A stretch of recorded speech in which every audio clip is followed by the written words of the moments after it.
trick of the job is not to die of boredom.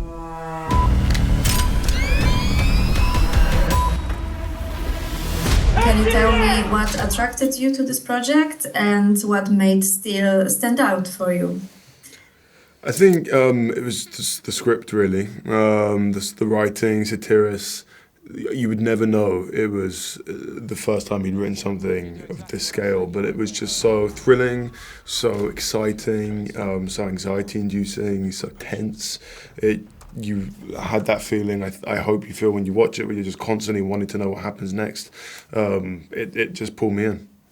And what about you, Sophie? For me too, I mean, the writing was so exhilarating. I couldn't put it down. I read it as probably the quickest I've ever read a script in my life. And then just the conversations that, you know, we initially had with Sam Miller, one of our directors, I mean, because we didn't get all the script, so he was kind of giving us hints about where it was going to go.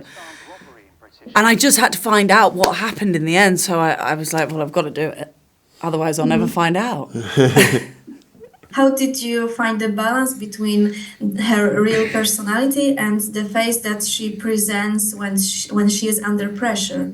I mean, to be honest, I think Zara, knowing her background and her relationship with her mother, I think she's always had to cope in high-pressure, high-intensity environments, and she's grown up placating and calming down and trying to do whatever she can to kind of get by. And so I think it's like a natural thing for her to be able to play these roles in order to get what she needs, because she grew up with in an unstable household with an unstable mother. And what about you, Archie? Can you tell me how did you prepare for the role of Luke, and both emotionally and physically? Was there any aspects of the character that challenged you the most? Preparation-wise, you know, I was just thinking lots about where he is in his life. You know, he's somebody that is he's in a place of real desperation. He's kind of absolutely overwhelmed by debt and is living really outside his means and is desperately trying to keep up and trying to manifest this life that he isn't able to provide for himself. I think he's feeling quite embarrassed about that, feeling a bit left out, feeling like he's constantly trying to play catch up and is trying to externally present an idea of the person that he wants to be and knows that he isn't. I think that the challenging things for him in playing him, he's just constantly in a state of like high intense emotion and panic, and you know, it was challenging.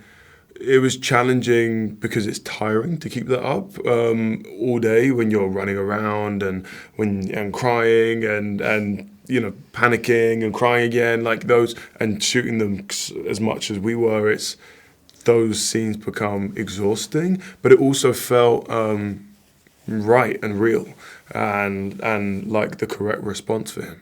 You know, he was so overwhelmed by guilt and by grief and being overwhelmed and betrayal and all these things that it feels like the correct response. Your daughter, she's mixed up with some ruthless people. Problem is Zara. It's a very dangerous combination. Intelligence and frustration. Tell us what you know. Or what? MI5 can kill you and make it look like a stroke. These people want me dead. Get it. That wasn't a thief trying to pick you up back there. It was MI5. Was there anything about your collaboration that especially surprised you? Can you tell me about the collaboration between you on the set? Just that she's just a massive legend, really. Just was huge surprise. It was just so fun. I really didn't expect to have as much fun as we had, and you only, when you're going through jobs, you very rarely meet a friend that you're like, oh, that'll be a friend, you know, forever. And yeah, I was very lucky to to have that with this one. Me too. And also it was nice because like our scenes together, I think, especially in the beginning, are very much like the levity of the project. And so anytime I was on set with him, it felt like we could kind of brush off the heaviness of all the other scenes and actually just have fun and be mates. And yeah, it was really nice.